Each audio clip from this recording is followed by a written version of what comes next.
Hey, what is up, everybody? Welcome to the Guilty as Charged podcast. My name is Steven, coming to you live on a Sunday afternoon after the Chargers lost to the Denver Broncos.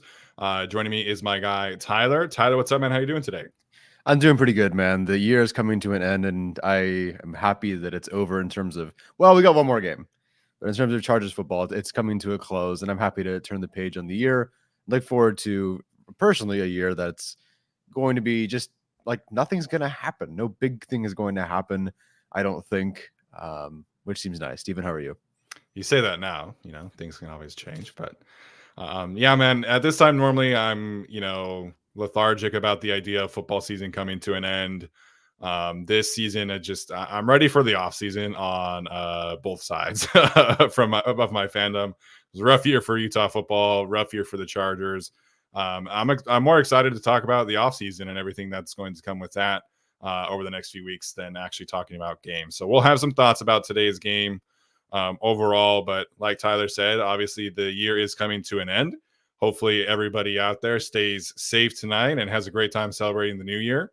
2023 was a bit up and down, but overall, as a podcast, we hit obviously a huge milestone, getting picked up by the actual Chargers team, which has been, despite the record, has been an awesome experience working with Tyler as well as the rest of the Chargers team. So we know it's been a bit of an adjustment for you guys to support the shows in a different way, and we appreciate all that great support. We wouldn't be able to have gotten that deal with the Chargers without you guys supporting the show. So we're very grateful and appreciative of all the great and positive interactions we have on a weekly basis with you guys. Certainly despite all of the losing and the injuries and things like that, we still have a great time, be it in here in the chat or, in the YouTube comments or in the Discord. So really appreciative of you guys, and can't thank Tyler, Alex Insdorf, Alex Katzen, and Arjun enough for all their hard work for this year in 2023 to take the podcast to new heights, as we have kind of done every single year. We've just been on a steady incline, which has been awesome. Certainly exceeded any expectations Tyler and I had when we first started this thing 4 years ago, and it's been an awesome ride, and excited to see what 2024 has in store for the podcast. Yeah, thank you everyone listening, watching, etc. for this, and thank you just for the seasons in general. We haven't exactly covered the most exciting seasons. One day we'll get an exciting. One day we will. Miss the 2018 season, which is the really last good season. Yeah. Then otherwise, it's been what it's been the last few years. But I appreciate you guys always being in here and just being funny or cracking a joke. And sometimes I can't respond to those jokes because they're super mean and offensive. But sometimes I laugh because you guys are still pretty funny about it. So yeah, it's been nice, and it's been great doing everything that we've done this year. Whether we've got one more episode or 100 more episodes with the Chargers, or 1,000 more episodes, who knows? But it was awesome regardless. Yeah, 100%. So very appreciative of you guys. Hopefully you have had a great 2023. Hopefully you have a great 2024 as well, and continue some momentum in your own life in whatever regard you are looking to make some progress in. So should be a lot of fun talking about the off season. We'll get to that in a couple weeks here, but the Chargers obviously coming up short at the hands of the Denver Broncos. There was surprisingly a lot of negativity about the way the team played today. Not in the sense of I'm not trying to defend the way that they played or say that they played well, but I kind of thought that after losing your best three receivers, your top two centers, your starting left guard, your starting quarterback, obviously, that expectations would be kind of lower for the offense. And still, everybody was very upset about the way that Easton Stick and the offense played today, Tyler. So let's start there. What did you make of the way that the offense performed against the Denver Broncos this afternoon? Objectively, it was not that great. I mean, I think the run game was better than last time, I think, maybe with Austin Eckler, and then he ended up fumbling it. But otherwise, it wasn't a good offensive output. No. Again, what did I expect?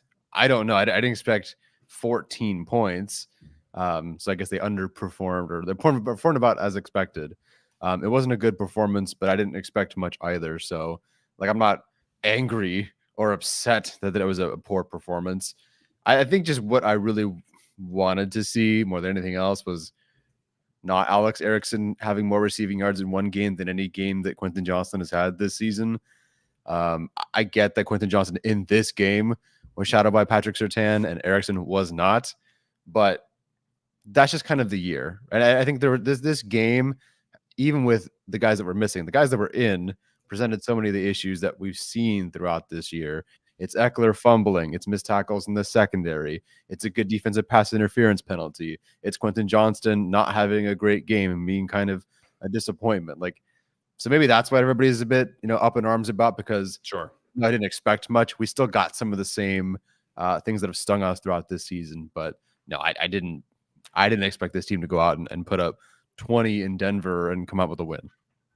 Yeah, I think the expectations, with this kind of receiver group and people are you pointed out, obviously rightfully a little annoyed at the Quentin Johnson usage. Kind of peppering him with targets at the very end is like, you could have been doing that the whole game. Just some frustration in that regard. Keelan Doss getting 7 targets of like 4 yards or less was a tad frustrating too. But I did not expect this offense to come in and play super well. I was maybe a little disappointed that the overall enthusiasm did not, translate from last week to this week. But I'm not surprised that the offense, didn't perform super well. I thought Stick took a bit of a step back from last week. I thought last week he objectively played pretty well. This week it was kind of a mess from an accuracy standpoint. I guess the positive for me would be the way that the offensive line protected, and the protection plan was significantly better than the first time the Chargers played the Broncos. And so that I guess could be a positive. I thought Jordan McFadden in his first start looked like he was a capable player, which is what you want to see from a young player in that moment.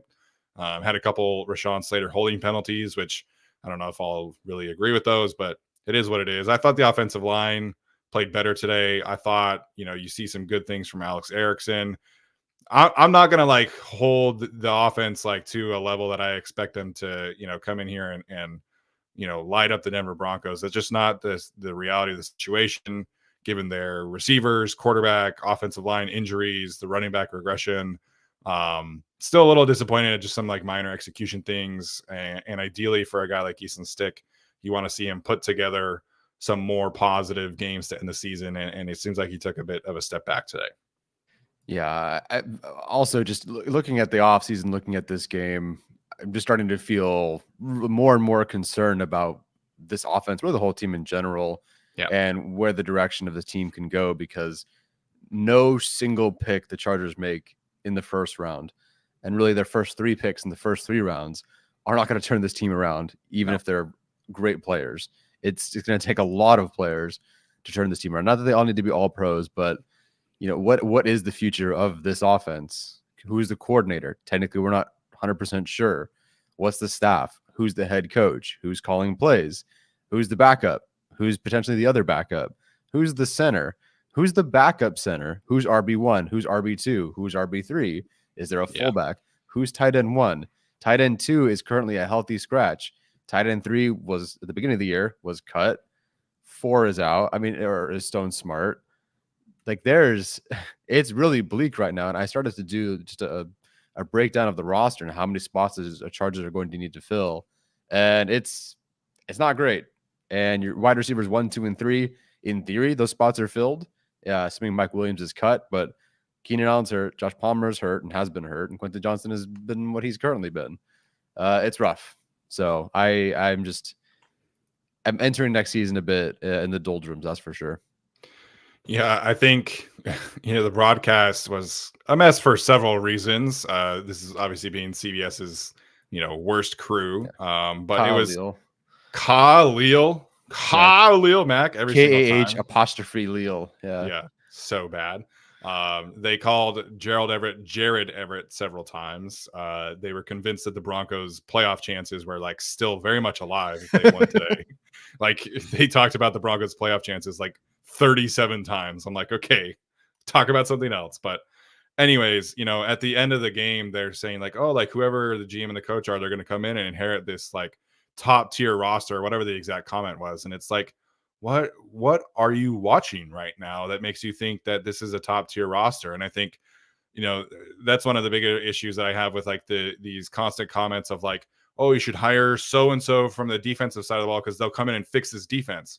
the defense is going to be blown to hell in the offseason. Like this defense is not going to look the same at all. So it's setting up for, you know, an offseason that people I think should really temper expectations, which for the Chargers is going to be a very new thing. But the offseason is about finding, you know, more building block players, because right now I think you do not have enough of those to go around. I think you obviously have, you know, Herbert and Slater, who I still believe very much in. We'll see what the numbers are like today. I didn't feel like he got beat at all today outside of the 2 penalties. But you still have a franchise quarterback, a franchise left tackle, you know, maybe one of these offensive linemen that are on the younger side can really cement themselves next year. Yeah, I don't know if I have full confidence that both of them are, but you know, one of them potentially maybe. Keenan, I still would count as a building block player. You know, I think the health is obviously a big thing there, his age obviously, but you know, he's going to walk into being wide receiver 1, and if he stays healthy with Justin Herbert this year, we're talking about a guy who's well over 1,400 yards receiving. So there's just not a lot. I think you have some solid players, but you don't have a ton of building block players. And that's what the offseason is going to be about. Like we're going to do a ton of draft content in the offseason, as we always do. This is a team that should be doing their absolute best to be trading back and making at least 10 draft picks next year, you know, because they just don't have the guys right now. And it's a frustrating time right now, given the state of the roster, given the state of the coaching staff, and how little player development has happened. I mean, JT Woods today, perhaps like one of the bigger examples, is a healthy scratch after being activated from the NFI list. And Michael Peterson from Bolts from the Blue has tweeted out that he's played like 80 snaps across the last 2 years for the Chargers. It's just stuff like that is all up and down the Chargers roster. So it's going to be a long season potentially, but at the same time, you look at a team like the Arizona Cardinals, you look at what the Houston Texans have done. You know, there's different stages of, you know, a competitive rebuild that what the Minnesota Vikings have done.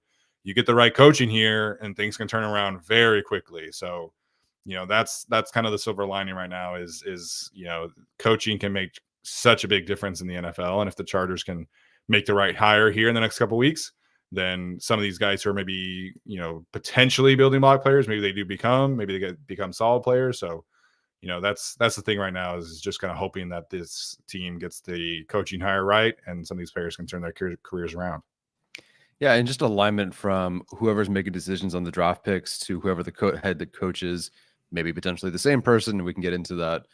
But it just feels, and really for the 11 years now, that there's no real, okay, I'm going to take this player and it's going to work for you in this specific way because this is what you'd like to do, this is what you'd like to use them for, and it's going to work out. They hit the ground running. You talk about these teams that make turnarounds like the Texans from day one. It's like, okay, Stroud does this, Dell does this, we got Collins doing this.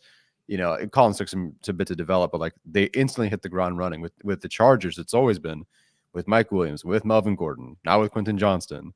You know, these guys have like 1,000 combined yards in their rookie seasons for first round picks. You know, Joe Reed could never figure it out. Isaiah Spiller could not get on the field. Keenan Allen was probably going to be good no matter what, but he made on the field because of injury initially. You know, it just feels like the Chargers have not been able to align their pick from the GM with what the coordinator wants to do immediately. Yeah. And I don't know if they just feel that first round picks are long game picks. So you get a whole year to adjust to the NFL, but like, that's not how it should work. No. Not that they need to be perfect immediately, but you should hope for a first round pick to have like CeeDee Lamb's potential or a trajectory where it's first round pick and he's good. Then he's pretty good. Then he's really good. And then he's just great. Like, and that nice ascension, but he started, you know, with a very, very solid floor as a good player. Whereas the Chargers are just such a hard time getting these first rounders in particular to get going early. And then inevitably we're all disappointed by all three of them.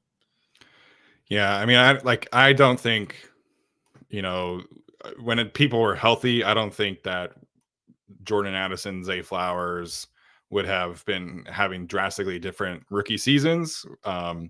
But you know that you would be able to count on those guys right now. And right now you just cannot count on Quentin Johnston to make consistent football plays. Maybe he gets there. maybe he just needs a full offseason in the NFL and training and reps with Herbert and a better offense. I don't know. Like, sure, it's still possible. And, I'm not going to bury the player, but at the same time, this is a draft that has two very high end wide receiver prospects. And if the Chargers are sitting there at pick number 6 and Malik Neighbors is there, I'm not drafting Malik Neighbors because of Quentin Johnston. Like, that's, Quentin's potential development is not prohibiting me from drafting Malik Neighbors. Like, that's just kind of where things are at. And if that's the case, maybe, that's kind of the result here. Maybe this is a Jalen Reagor situation, as unfortunate as that would be. But the thing with Quentin, to me, that's been most frustrating has always been the usage, because like you'll see glimpses of it here and there. I mean, they threw him 5 targets on the last 2 drives, and it's like,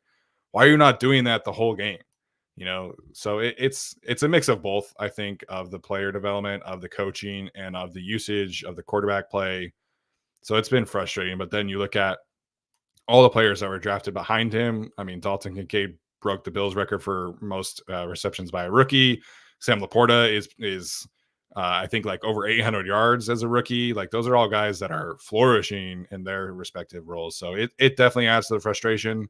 Quentin is going to have to bust his ass in the offseason, because he's going to have to make up a lot of area here. And like we're talking about, if he's wide receiver 4 in camp again, then, we're potentially looking at him not really making a strong impact until 2025 at the earliest, depending on Keenan's health. Yeah, like you said, Quentin Johnston should not prevent you from drafting another receiver in the first round if that receiver is worth the selection. Obviously, I do feel Neighbors is worth that selection at 6. Odunze, not as much. I'm not as high on him as maybe some others who feel like he's very close to those other 2. But I know the Chargers all just don't really need that kind of play. I think they need more of a Neighbors type than Odunze. Yeah. Odunze is a good player, but just not quite the fit for the Chargers right now. Yeah, Josh Palmer, I know he's the 3rd round pick, but showed a lot more in his first 2 years, but really his first year of actually playing, which was last year, than Quentin Johnston did this year. And that didn't stop them from taking a wide receiver with Mike Williams potentially in their plans. So yeah, I wouldn't not take a player there. The difference obviously being that you could take Brock Bowers, and while it's not a premium position, it's a tight end, not a wide receiver. It's a very easy fit. There's no question marks. He's tight end 1. You're done. You said it. You go. Great. You've got a tight end 1. No questions about it. There's no one suggesting that Parham would compete for tight end 1 there. All respect to him. Draft a receiver, more questions, which we sort of just did. But Neighbors is by far the better prospect. And frankly, his teammate, Brian Thomas Jr., is a better prospect than Quentin Johnston. Yeah, I haven't watched a ton of Brian Thomas, but I don't want this to be framed as like we're blaming Quentin Johnston for the issues. No, that's not at all what's happening at all here, because the people who mostly share the blame for what the Chargers have experienced this season have already been fired, and the other one is potentially the offensive coordinator, so offensive line coach as well. So this season for me is firmly coaching and roster management. That's why the Chargers are where they are at right now.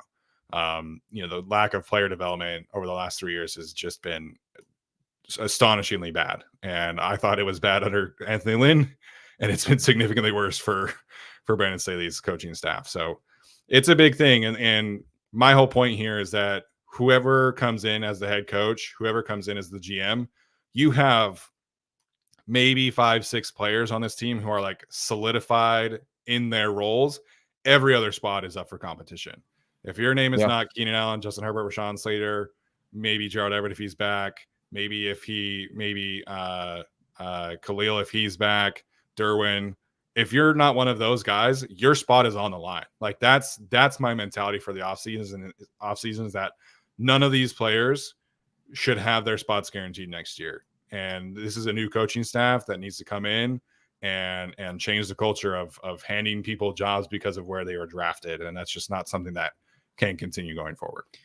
No, and I think that I don't know that this is something that Ben Johnson, like first-time head coaches, would be against or hesitant to do, is make those difficult decisions. Like, I don't care how much money or what draft pick or whatever. I don't know how many of these coaches who do that these days did that from day one, but that's just another reason to go with someone like Harbaugh, who would just go, look, I don't really care. we're just going to win, or we're going to get as close to winning as possible. And if you're not part of that, sorry. The Tomlin's the same way. And what are they at? 9 wins now? Yep. It's just that way. I mean, Mike Tomlin's team drafted a quarterback in the first round last year and actively chose not to play him today because they felt like Mason Rudolph gave them a better chance to win. That's a quarterback.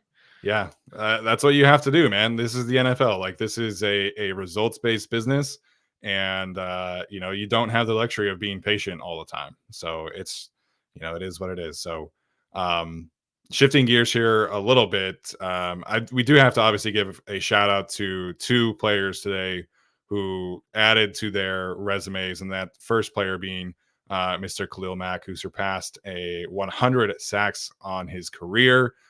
He is the first player to do that, or excuse me, not the first player to do that. That's a mistake. That's not what I was trying to say. Anyways, 16 sacks in the season is his best season in quite some time, since 2017. Was busting his ass out there, regardless of the situation here. Run defense, pass rush. He was the best player on the field, in my opinion, today. So have to give a shout out to Khalil. You pointed out something great on Twitter. I'll let you kind of get to that point, but it's been a true joy watching Khalil Mack. It sucks that it's not a more meaningful season, but he's been a joy to watch every single week on film, live on the broadcast. He's just an outstanding player, outstanding pro. And has moved up the rankings in terms of favorite Chargers ever, just because he's been so impactful on a week-to-week basis. Tyler, you muted.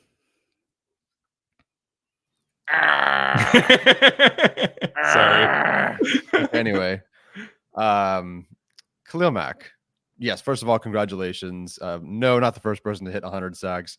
Wouldn't be the first person to hit 200 sacks. Although there's only one other.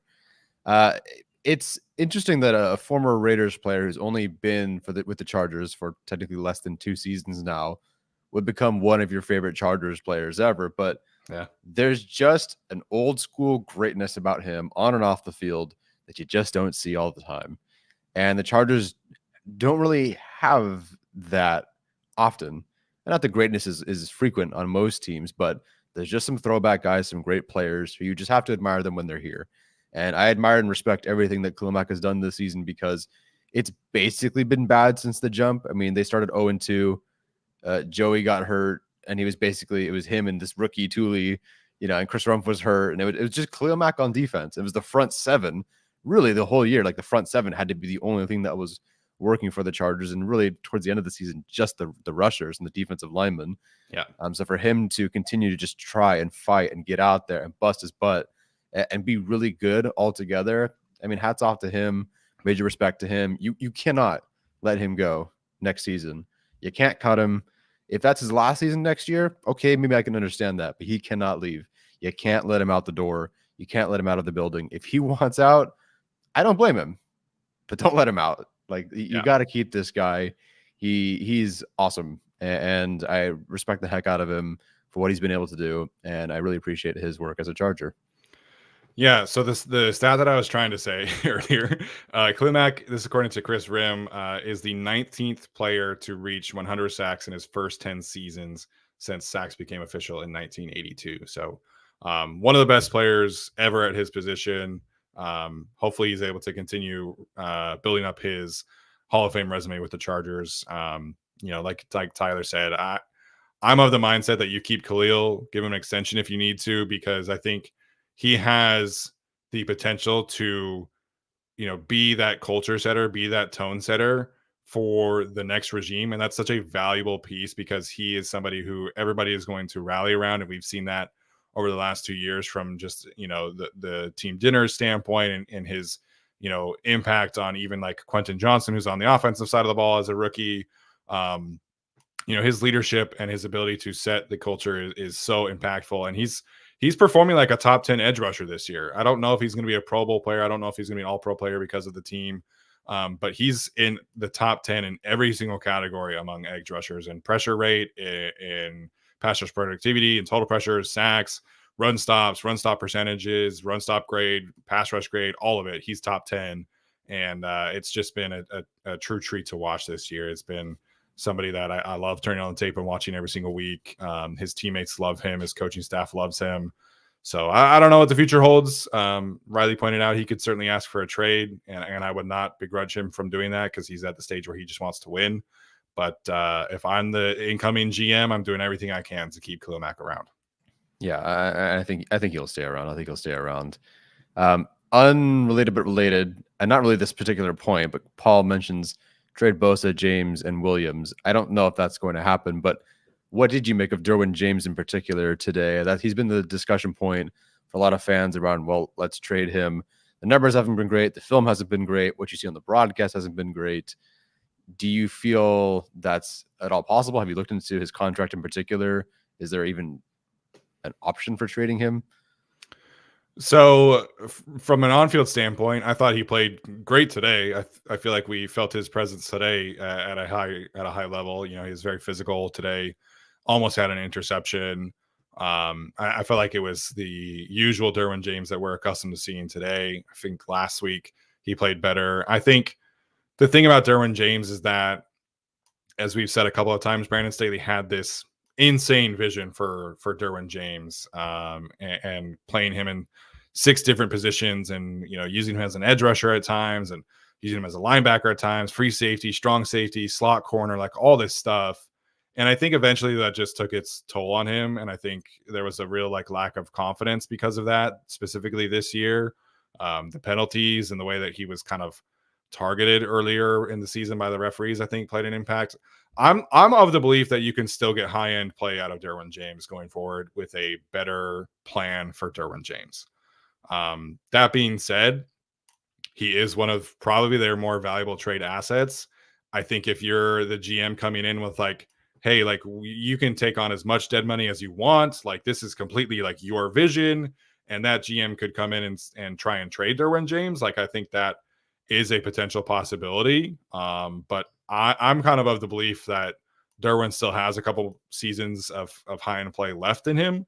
I know that's not super common, but to me, I think just the overload that Brandon Staley's scheme put on him was overall a negative. And I think in a different scheme, one that is allowing him to be around the box more often, I think he can kind of rebound going forward. So that's my thought process. Trading him this offseason is difficult.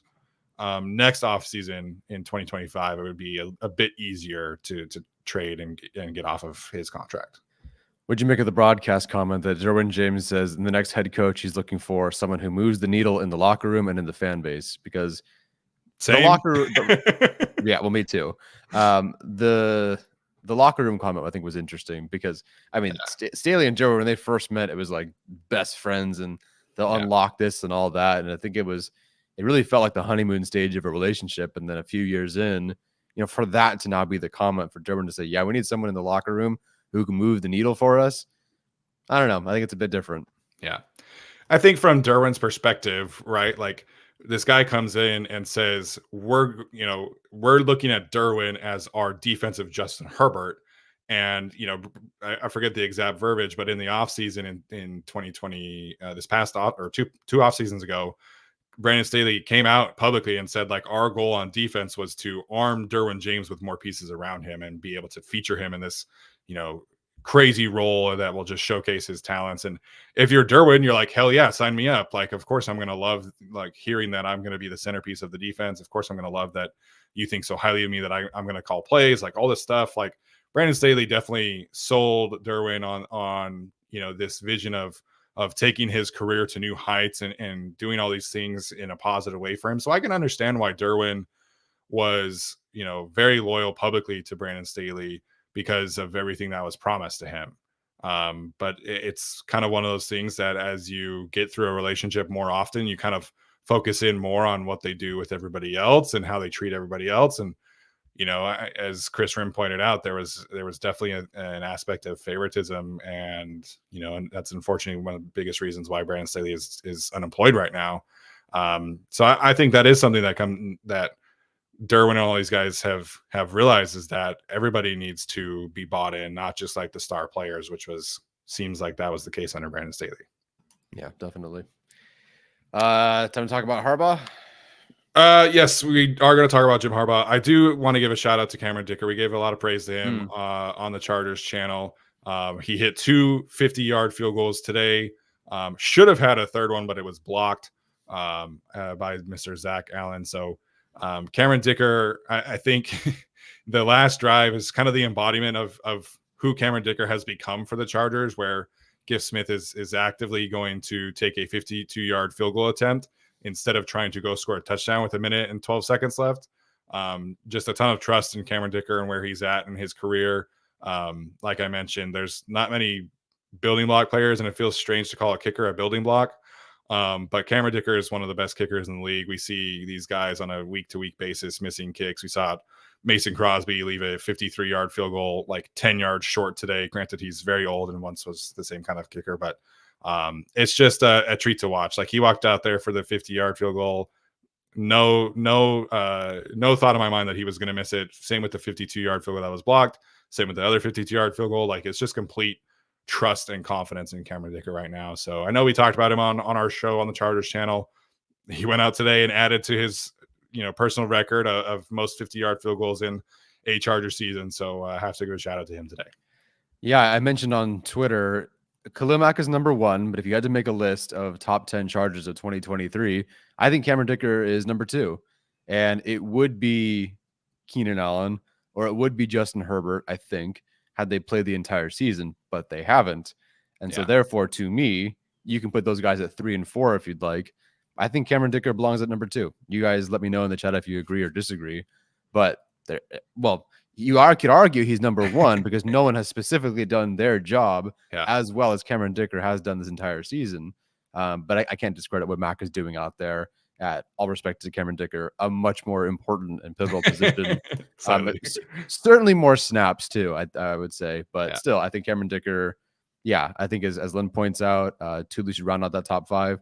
Yeah, so I'd say Mac, Dicker, something Keenan and Herbert, probably Keenan 3rd, I think, considering he was playing at a level compared to his peers that was higher than Herbert.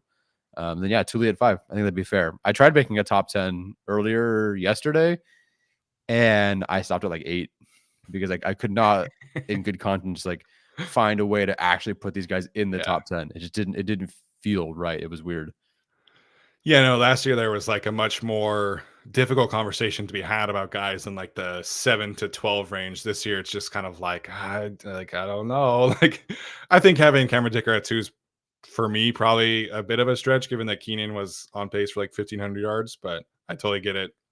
Certainly top 5. One of the best kickers in the league, like I mentioned. It's just such a calming presence to have out there. And, you look at what's happening in Cleveland with Dustin Hopkins and thinking like where things could have been had they traded Cameron Dicker and like kept Dustin Hopkins. Like, Dustin Hopkins has been great for the Browns, but just to have Dicker around for the long haul is going to be really fun to see his development.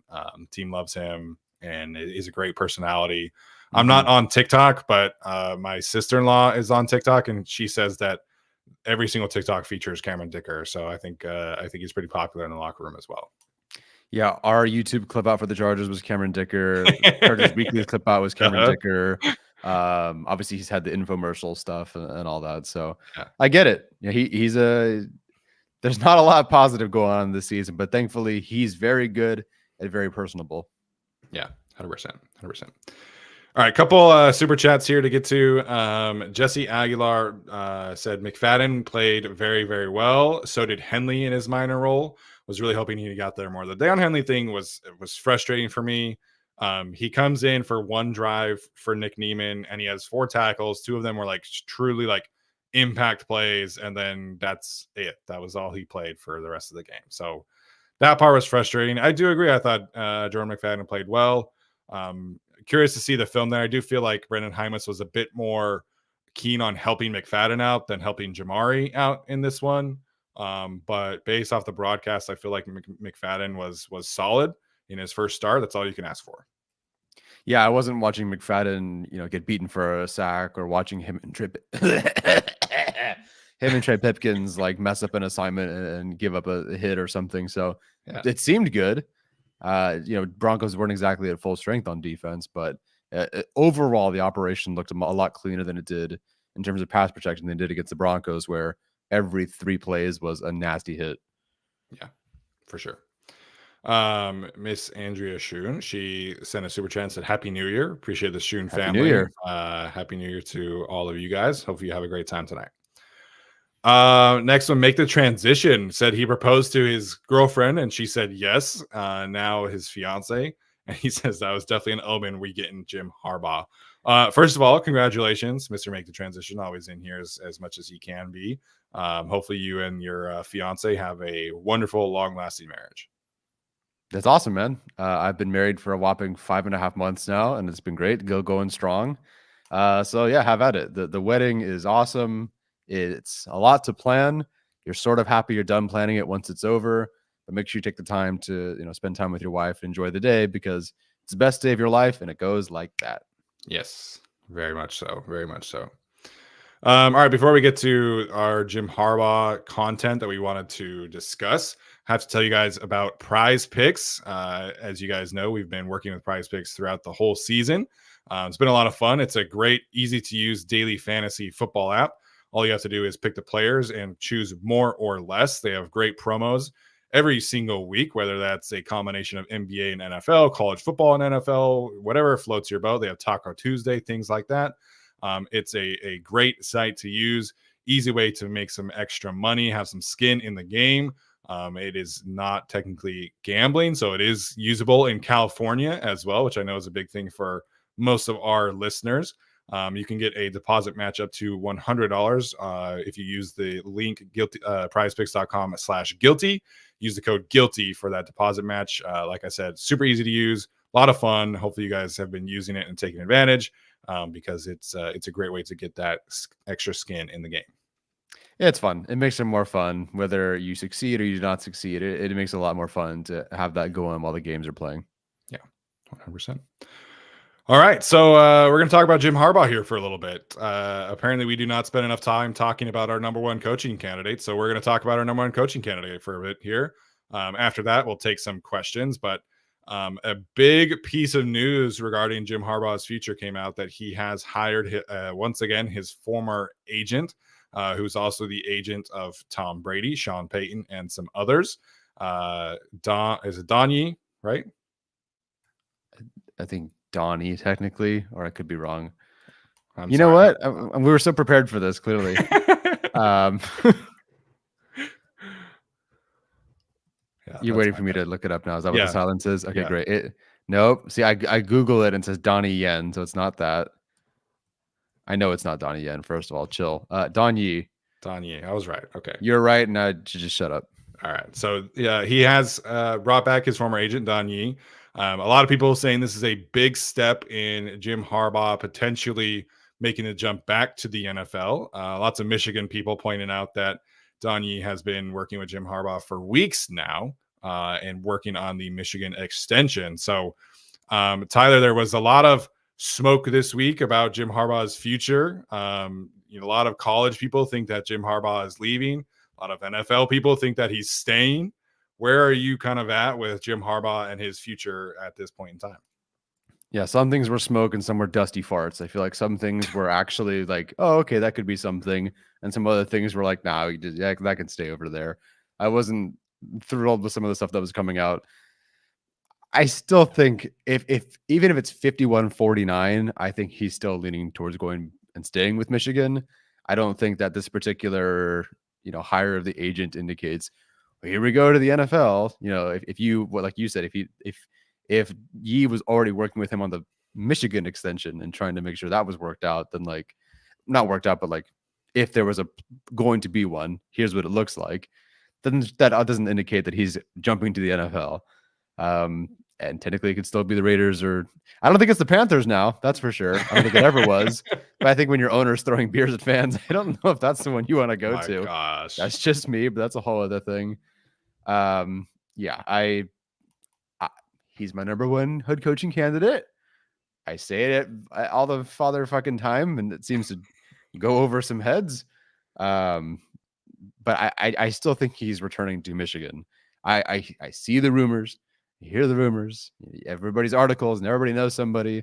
This person at a funeral, this janitor, that person on the Supreme Scream at Knott's Berry Farm. This person shopping for poinsettias at a pavilions. Everyone's got something. I just think that like he's staying at Michigan, and I'll believe it when I see it because we did this with Tom Brady coming to the Chargers, and we did this with Sean Payton to the Chargers, and we did this when the Chargers were going to trade Rivers for Marcus Mariota or the pick to get Marcus Mariota. Like there's always this thing in the offseason and then it never materializes. So this could certainly be the first thing, but as a fan who's been here for a few years now, I'll wait. And if it happens, great. If not, we got other options. In fact, we talked about those options. So go look at other videos. Yeah, we did talk about those other options, and apparently that makes us terrible fans for talking about non-Jim Harbaugh options. It is what it is, but I think for me, like over this past weekend, there was all this stuff coming out about like Harbaugh was super frustrated with the NCAA and like all of these things that were potentially coming down, and I was like, okay, like I can see how people might think that he would leave to try and avoid the NCAA punishments, and then Pete Thamel went on College Game Day and said that for the first infraction that was a recruiting infraction during COVID, the punishment is probably only going to be like half a game or maybe a one full game tops. And then this sign stealing stuff is also maybe like a game and a half or maybe 2 games tops.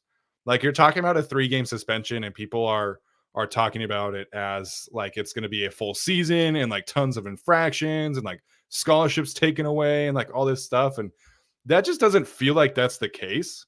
Like it feels like the NCAA is going to take action against him, but it's not going to be like this record-setting, suspension, and we're going to suspend him for the whole season or like kick him out of the NCAA entirely as the way that it's being framed.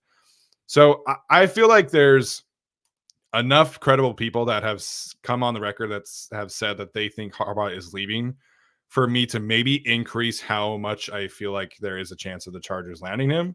But at the same time, this is Jim Harbaugh we're talking about. We have to understand like who we're talking about. He almost took the Minnesota Vikings job in 2021. He almost took the Broncos job last year. He's almost left Michigan like 7 times. He almost left the 49ers before he got fired. Like this is a guy who is constantly going to try and evaluate his options. And if he feels like the Chargers is his best option, he'll take it. If he feels like it's the Raiders, he'll take it. If he feels like it's the Raiders, or if it feels like it's staying in Michigan, he'll stay there. But he's going to talk to everybody to try and drum up his value because this is what Jim Harbaugh has done for his entire career as a football coach. So I think there is a greater chance of the Chargers landing him than how I felt like a month ago. But I'm still like, until he signs with the Chargers, I'm not going to predict that it's going to happen because Harbaugh does this every single year where he flirts and flirts and flirts and then just stays in Michigan. I truly believe that the Chargers are interested in Jim Harbaugh. If they're not, I'm switching fan bases because like I don't know how you're not interested in Jim Harbaugh. Yeah. And I'm not, I would believe that Jim Harbaugh is interested in the Chargers and the Bears and maybe some other options. I'm sure he's interested in Michigan. I believe the reports that the Chargers probably reached out, that the Chargers are interested, 100%. That Jim Harbaugh had his agent, an agent's deal isn't to just go, okay, we're only going to do Michigan and that's it. It's right. Let's get as much money as possible out of this for you and for me. So I'm sure that the agent reached out to both parties, and I'm sure Jim Harbaugh said, yeah, go ahead and reach out to all these different teams in Michigan and whatever. So I believe all those reports. I totally believe it because the goal here is to make money and as much money as possible and find the right place. So go do those things. You typically don't apply to one job. You go to different jobs and you try to leverage some things. That's just life. This one just happens to be for hundreds of millions of dollars, which I don't get to do, but hey, I will wait to see it. If it happens, awesome. If not, we've got other people to pivot to. I know we talk about Ben Johnson a lot. Your other option is Dan Quinn or Bobby Slowick or Bieniemy or what. Like we're going to talk about Ben Johnson. Sorry he didn't win against the Cowboys because they missed the call. I don't know. Rant for another time. But I see everyone on social media with the whole Ben Johnson stuff. I don't know which offensive option you want me to talk about after Jim Harbaugh. Yeah. No, Ben Johnson is the only offensive option. That's why we talk about him so much. Mike McDonald doing some great things in Baltimore, but if you don't like Ben Johnson, you're not going to like Mike McDonald because he's a first-year head coaching candidate who coaches defense. So, it is what it is. The pool this year is very, very limited. the good news is that the Chargers have a franchise quarterback. They have an owner who seems to be willing to spend right now. So they should be able to get whoever they want, because the Panthers' job is terrible because you have to work for David Tepper. The Commanders, maybe we'll see. Maybe that's a job that is maybe more appealing than others. And the Bears are keeping their head coach. So it's really basically the Chargers or the Commanders that are the top jobs. So, the Chargers should be able to get their guy, whoever that guy is. They're going to cast a wide net. And so we feel like the best way to cover that wide net is to talk about that wide net, because they're not just going to zero in on Jim Harbaugh and have nothing else, because that's what the Broncos did. And then they zeroed in on Sean Payton, and then they zeroed in on D'Amico Ryans, and then they didn't have anybody else. So they got stuck. Not to say that Sean Payton's doing a bad job by any means or whatever. But the Broncos did not cast a wide net. They had 3 options, and they got stuck with the last of that option. So the Chargers are going to cast a wide net here on both sides, and I think we should talk about it that way. Yes. If we have an agenda for anything, it's not Ben Johnson, probably Bobby Slowick. I think that would be technically more of like a Steven-led agenda for something than anything else, and it's not an agenda. But I feel like that's someone we talk about more than others. But I don't know how your second option can be the one you have an agenda for. But hey, fan is short for fanatic. Yeah, 100%. I understand why people want Jim Harbaugh. I completely get it. I am fully on board with that. But other than that, I'm not choosing other coaches with experience over Ben Johnson. Like, it's just, Dan Quinn has his issues. I know people out there love Bill Belichick. Extremely hard pass for me personally. But I get it. I'm not taking him over Ben Johnson. I'm not taking Brian Flores over Ben Johnson. That's the second guy, I think. And that's not just me. If you listen to anybody who's covering the coaching cycle right now, it's, we have Jim Harbaugh, and then we have Ben Johnson right after that. It's not just Tyler and I. It's not just Arjun. It's whoever is covering this coaching cycle. Ben Johnson is objectively the top offensive candidate, and he's the top candidate overall if Jim Harbaugh stays at Michigan. If there was a candidate that was Dan Quinn but offense, or Brian Flores but offense, and 100% they were available, that 100%. he'd probably be over Ben Johnson for me. Like, if there was another, I was a coach, I coached on offense, I've got a really good one right now, and I'm in line to be a head coach, that would be the person I'd probably have for Ben Johnson. Depends on what the the offense looks like. But if you've got Cowboys defense version of offense, an offensive head coach or candidate, that'd be my number 2. There isn't one that I can think of. No, if there were like a Doug Peterson guy in this class, then awesome. Sign me up 100%. Not Frank Reich currently, but like if Frank Reich before the Panthers were in this cycle, I think you could talk yourself into that option as well. I would still probably have Ben Johnson over post Indy Frank Reich, but there just aren't those guys around. Jay Glazer was talking about Jed Fish and Cliff Kingsbury, who are currently coaching college teams. Obviously, Cliff Kingsbury is not, completely like a college guy right now. He's like an offensive consultant for USC, but that's where teams are at in terms of the hiring cycle of offense. They're going to Cliff Kingsbury.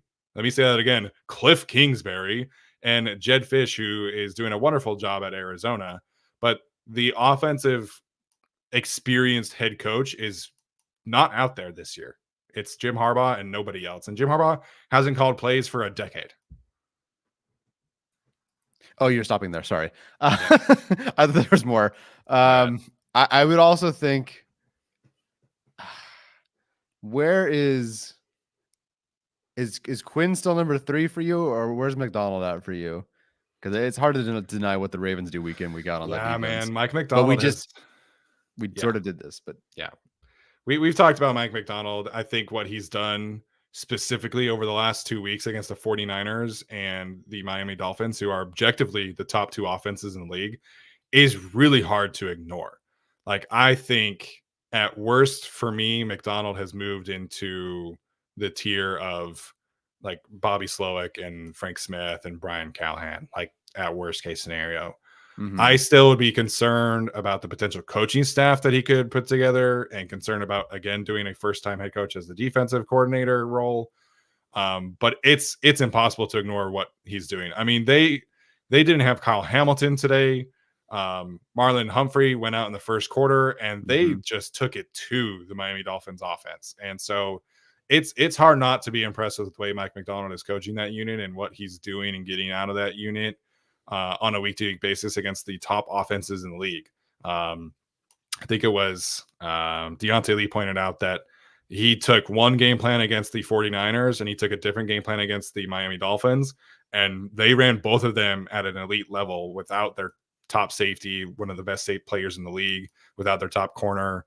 So it's incredibly impressive, man. And you can talk about like you get Joe Hortiz as a part of this too. Like I think Mhm. that's a good way. So McDonald has definitely moved up, but I still think it's fair to not put him in my second tier. Yeah, no, I would definitely put him in there. If he were as a candidate for any team, I think he'd be 100%. third Yeah. overall. But for the specifically for the Chargers, we're all looking Yeah. for offense here. Yeah. No, objectively, like if you are the Commanders or if you are whoever, Mike McDonald is probably in your top three. Like I think that's a fair thing to say. But for the Chargers, I still think I would lean Quinn because of the experience, because of the potential staff he could put together. So I still think Yeah. that's a fair thing to say. Mhm. Is there a coach out there who you feel should be okay? If we just did this and we judged based on coaches who are doing a lot with a terrible roster, or at least on their side of the ball, who is that? Who is that candidate that stands out? Because I mean, the Ravens are talented, the Cowboys are talented, the Lions are talented. Sure. So I, who? of any coach that I've like researched this year, I think the one who is doing the most with the least amount of talent is Drew Petzing in Arizona, the offensive coordinator. He's obviously the guy that Joshua Dobbs. He had a couple games of what's that kid's from Houston, Clayton Tune, a few games with Kyler Murray. I mean, the Eagles are not the same Eagles as last year, but they took it to the Eagles in Philadelphia, and they do some creative stuff. I think Drew Petzing is a year away from being like the next Ben Johnson kind of candidate, because he's a guy who's worked under Kevin Stefanski. He's obviously doing his own thing in Arizona right now. Gary Kubiak is a big mentor of his. So I think Drew Petzing is a guy who's doing the most with least. They're not an elite offense by any means, but he's definitely exceeded expectations there. I mean, they're in every single game. Some of that is obviously what Gannon is doing as well, but you know, I've watched a little bit of the Cardinals on tape, and I've just been super impressed with what they do from a schematic standpoint. What he's doing with Trey McBride as his like best player is pretty impressive. So I think Drew Petzing is the guy that I've researched that's doing the most with the worst supporting cast of players around him. What about Dave Canales, or how do you say his name? Yeah, Dave Bucs Canales coordinator? is the Bucks coordinator, certainly deserves mention there. He's gotten career play out of Geno Smith as the quarterbacks coach, and then we've seen what the Seahawks offense looks like this year without Canales, working with Baker. But he still has Tristan Wirfs and Mike Evans and Chris Godwin and a bunch of other high end players. So I think Canales is doing great. But like if you're talking about maximizing a poor roster, I would say Drew Petzing is doing a better job of that, given what he's working with there. Yeah, totally. Canales is also from Carson, California. Oh, really? I didn't know that. There's a little stadium that he used to play in. See, that's the thing, man, is if the Chargers were doing this next year and you had Ben Johnson, Petzing, and Canales all like very established, man, that would be a great group to pull from. But right now, it's basically Ben Johnson is the only high-end offensive guy. Mm-hmm. Yes. All right. So we talked about that for a little bit here. So we'll take questions for 5-ish minutes, maybe a little bit more. We'll do some quick hitters. So if you guys have anything you want to get off your chest, feel free to do so. We always appreciate super chats, and I'm sure we'll take questions for a little bit here. The strangest end to a year for the Chargers I can recall. Yeah. Just like specifically a New Year's Day thing. Chiefs still won the West, though. Say a different year, same outcome, even if it was uglier for them. I think they're going to be potentially one and done in the playoffs this year. Yeah, I'll see who they go up against. And then they'll just take one of the really, really freaking good receivers in this draft and just torch the NFL next year, unfortunately. or sign T Higgins or some shit. Yeah. NSN, how long do you think it will take for the head coach to be hired, whoever it is? If it's Jim Harbaugh and they lose on Monday, they can hire Harbaugh essentially whenever. The NFL coaches are not available to interview until during the divisional round of the playoffs. That was a change the NFL made this year. So, assuming that a usual coaching hire takes about like 10 days, you're talking about probably end of January. Yeah, unless they are like, here's our two. And Yeah. so if we get either in the building, let's go. If they want to interview the other coordinators, like a Dan Quinn, like a McDonald, like they're going to have to, wait a bit longer. And I don't. How often do we get announcements of a head coach hire during the postseason for a coordinator who's on that team? Closer to the Super Bowl, maybe. It never feels like wild card, I mean, the hirings aren't really able to be announced formally until after their season is over. Mm-hmm. But I feel like we knew that the Cardinals were interested in John Gannon like from the jump. Like that was kind of the guy that people identified for them. Same thing with Shane Steichen in Indy, but Shane Steichen's he was announced like literally like within 12 hours of the Super Bowl. Yeah. Ooh, we're getting some draft questions. How many are you at, by the way? Because I feel like you all of a sudden just had a great week of just getting through players and. Yeah, I got to some players this week. I think I'm at 11, 12. Nice. All right. Yeah. So I've watched the 3 offensive tackles. I watched Olufashanu, Joe Alt, and JC Latham this week. I watched the center from Georgia. I forget his name. Van Pan? I forget. So I watched some more offensive line tape this week. JC Latham is basically like what you watch from Darnell Wright. That's who JC Latham is. Okay, I'll like him then. Add 20 pounds on him too. So he's a fun player. Yeah, no kidding. Okay, we'll watch him. Van Pran, watched him. Solid. Didn't like him as much as Powers Johnson. Not bad by any means, but I think there's definitely a difference there. One could maybe even sneak into the first round. One, I think, belongs on day 2. Yeah, that's totally fair. I agree with that. Wanted to get to this comment. Vaughn Maduro. Eric Bieniemy was drafted by the Chargers. Jim Harbaugh played for the Chargers. They should be our first looks. Then Ben Johnson. What do you make of Bieniemy's case over the last 3 weeks? Has that changed at all for you since we did our rankings a few weeks ago? I think he's sort of falls in the not upper tier. He's probably around Slowick for me, especially because you can consider the staff he could bring with him. We're talking about general managers from the Chiefs, and there's a couple options there. So not working with a ton in Washington, but I think if you're looking for an experienced play caller, offensive coordinator, I should say, and someone who has the associate head coach title in Washington, then yeah, I think he should be up there. The hang up, I think, for you and I both, it's one, the fact that the interviews have never materialized into anything for him at any point. Yeah. And 2, I don't know if the Chargers are going to lead off with him or really take the interviews as seriously if they want a completely like clean history, which is very difficult. I get, but like there's enough things where I think the Chargers would just kind of be like, I don't really know about that. And so to me, if we're looking about like because we rank based on the Chargers fits. Yeah. And I don't think the Chargers are going to look at some of the things from the past. Not that they've been unforgiving things, but I just don't know if that would move him up any bit on the list. Yeah, I think also you have to take into consideration that he did interview with the Chargers in 2021, and he was not somebody they felt the need to interview twice. So there is a previous track record here. They probably know each other well enough to say that Bieniemy is probably not somebody that they're super interested in, because it's not like a ton has changed from their perspective as an ownership group since 2021, since they interviewed him. Obviously, they won the Super Bowl last year. The Chiefs did, but It's not like it was a super clean offensive performance from wire to wire for the Chiefs last year. Certainly, they miss him in Kansas City. I think that is an objective fact at this point. But I think all of this is kind of baked in. So I think like if I were a team that needed like a new head coach and Eric Bieniemy were a candidate, I would probably have him higher. But for the Chargers, I just think there's enough there that the Chargers are probably not super interested in Eric Bieniemy.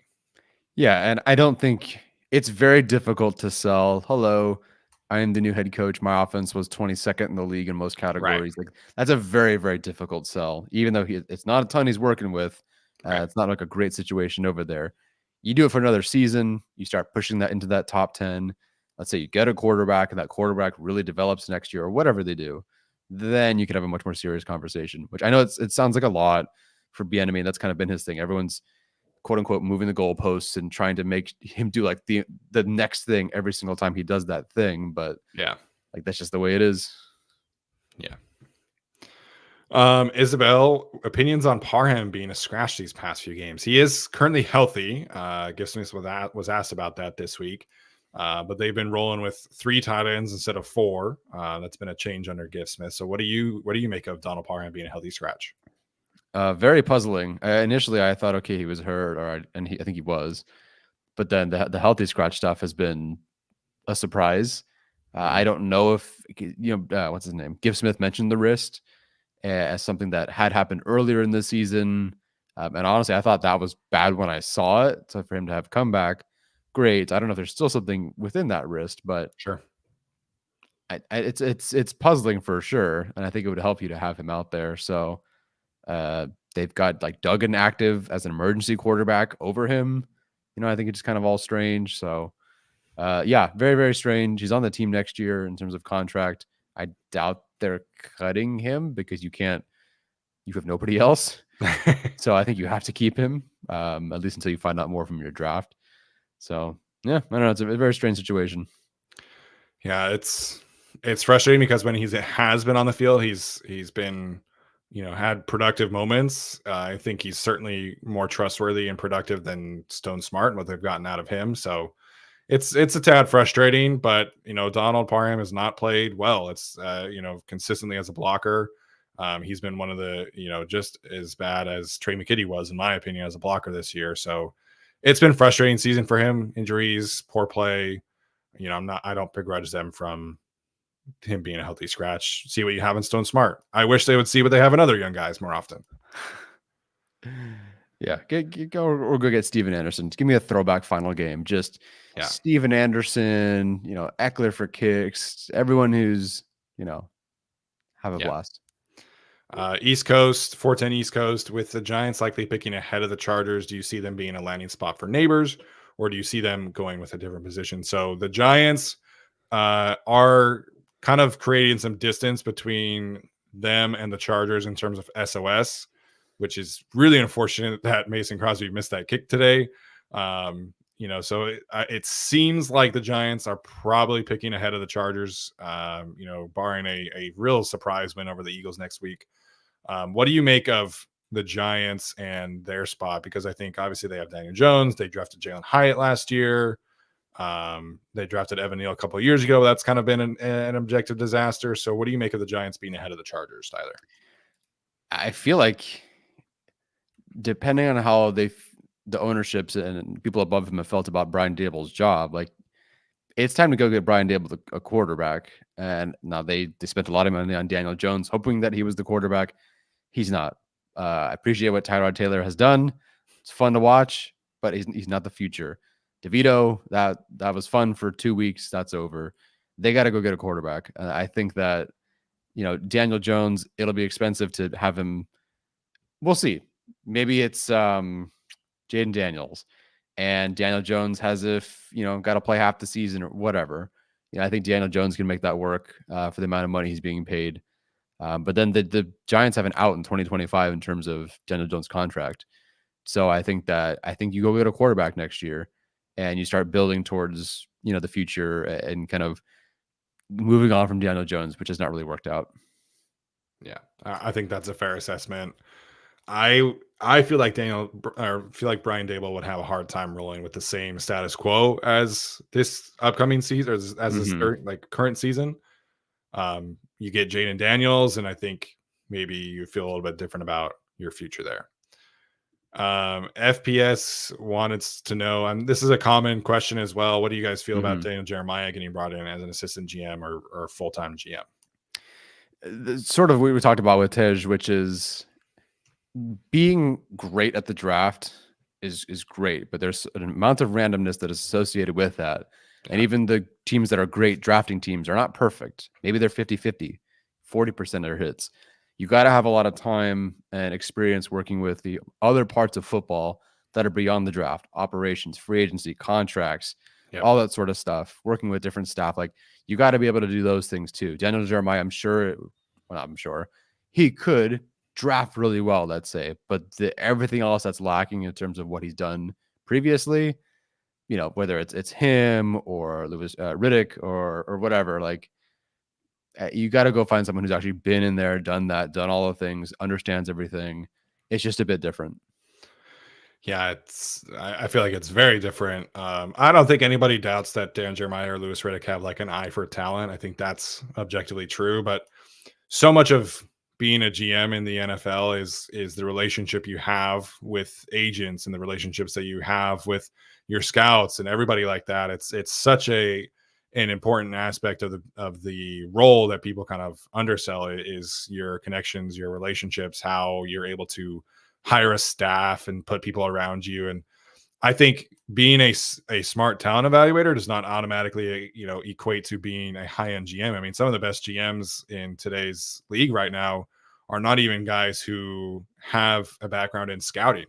A lot of it is the management side, the business side, the analytical side, and then they hire smart people to do the draft. And I think that's kind of what Tyler is talking about, is that the GM it's the draft is one part. It's a very important part, but it's not the only part of things. And so Daniel Jeremiah, I think, could be a very good draft evaluator. He's done that in the past, but also he's talked about this publicly. He's not really in the place of his life where he is interested in working in the front office. He has teenagers. He has young children in elementary school. He wants to be a part of their lives. Like, he does not want to take a job like being a GM because it's 24/7, 365. And he's not super interested in that right now. He's got a great gig with NFL Network. And I think he's very happy doing that. He's very happy doing the Chargers games.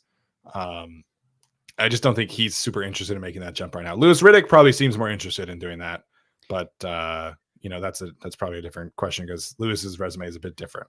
Mm-hmm. Yeah, I agree.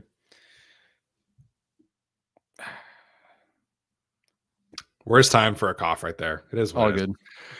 All right. That's going to do it for us. Happy 2023, everybody. At this time next week when we'll be recording, it'll be 2024. So hopefully you have a great time celebrating tonight. Stay safe.